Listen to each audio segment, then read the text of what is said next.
Remember yesterday I told about the possibility of the hostages being freed from Hamas? Well, it came close, this close. And then somebody must have called one of the negotiating sides, I'm thinking probably the Hamas side, and they walked away from that. And then what happened? In the night there was heavy bombing, a lot of casualties, a lot of shock and awe on the side of Gaza. And today the number 2 of Hamas has made an unconditional offer for swap. Says we will swap all the hostages we have for all the prisoners that are there of Hamas in Israel. The last time a swap like this happened, you would be amazed. It was like 1,000 Hamas prisoners, many of them serving out life sentences for murder, in exchange for 6 Israeli soldiers. Some people tell me it is 100. It was still a 1:10 kind of a deal. If you assume 100, it was 1,000 people, 1,000 Hamas Palestinians for like 6 to 100 Israelis. So something like that similar is what he is saying. And I don't think that Israel is in a mood to listen to him. So this is where things stand, guys. Now let's take a quick look at what the foreign minister of UAE, Sheikh Abdullah bin Zayed Al Nahyan, said in a conference, and I believe that took place in 2017, and I'm going to play the video for you. Take a look at that, and then we'll talk about the second topic that I want to talk to you about. This is going to be a huge surprise, so stay tuned. أنت تحمل مسؤوليتها. And let me say this in English so you can understand what I'm saying. I have translation. No, I know you have translation, but I just want to make sure you get it right. There will come a day that we will see far more radical extremists and terrorists coming out of Europe because of the lack of decision-making, trying to be politically correct, or assuming that they know the Middle East and they know Islam and they know the others far better than we do. And I'm sorry, but that's pure ignorance. So he signs off saying that's pure ignorance. And this was one of the speeches that was quoted by Sumit Peer in yesterday's Hangout. So in case you are wondering what that speech was about, it was this one. But I'm connecting it with what is happening now because UAE is the sole hangout. Well, not just UAE. After UAE, Saudi Arabia was a bit neutral, although I'm now told that the king and the crown prince are having a slightly different opinions on this, and it is expected that about 4 weeks' time, Saudi Arabia will firm up its position, whether it wants to continue with the development project that it had started with Israel or it's going to go back to its old ways. So that is Saudi Arabia.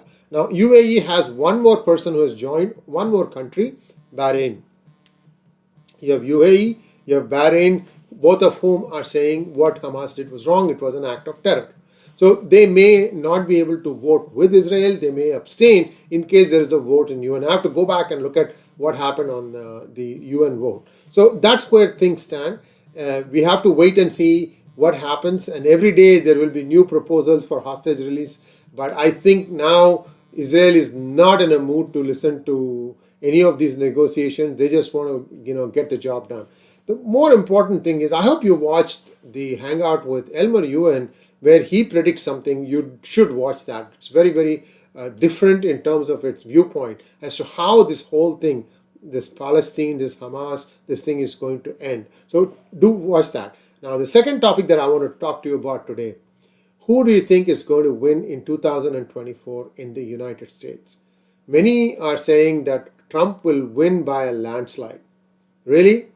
Are you sure? Well, there are some interesting things that are coming out, and I would like all of us to believe that it is not going to be a cakewalk for Trump. In fact, some people are saying that he might lose by a landslide. Forget about winning. He might lose by a landslide.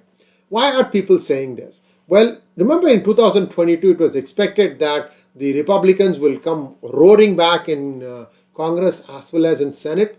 Nothing of that sort happened.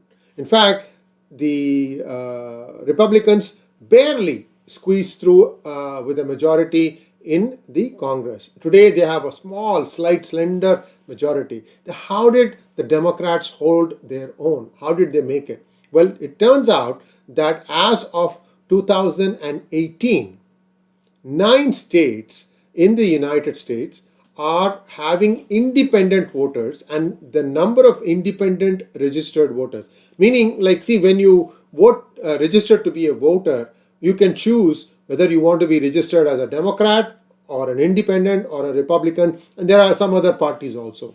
So in 9 states in 2018, there were more independent voters than registered Democrat or Republican voters. And these are, I'm going to tell you, Alaska, Colorado, Connecticut, Iowa, Massachusetts, Maine, New Hampshire, New Jersey, and Rhode Island. No Nevada, no Arizona, no Michigan, no Wisconsin. These were the states that kind of went back and forth. So all those states that are independent, that have majority independent voters, they are now called as purple states. Now you see the title to my book, Who Painted My State Purple? In this book, I had predicted that 6 states determine who shall be the next president. Well, it turns out that one podcaster is predicting that by 2024, you're going to have 20 states in the United States where the registered independents are going to be more than the registered Republican and registered Democrats. I'm myself a registered independent. I've had it with both these parties. So what does a registered independent do? That person is going to take his or her sweet time, understanding who represents the interests of the country, perhaps then self. So there is going to be a different value proposition for each candidate. Let us say that if Biden and Trump end up being the nominees for 2024 elections, there's a good chance that Biden might come back.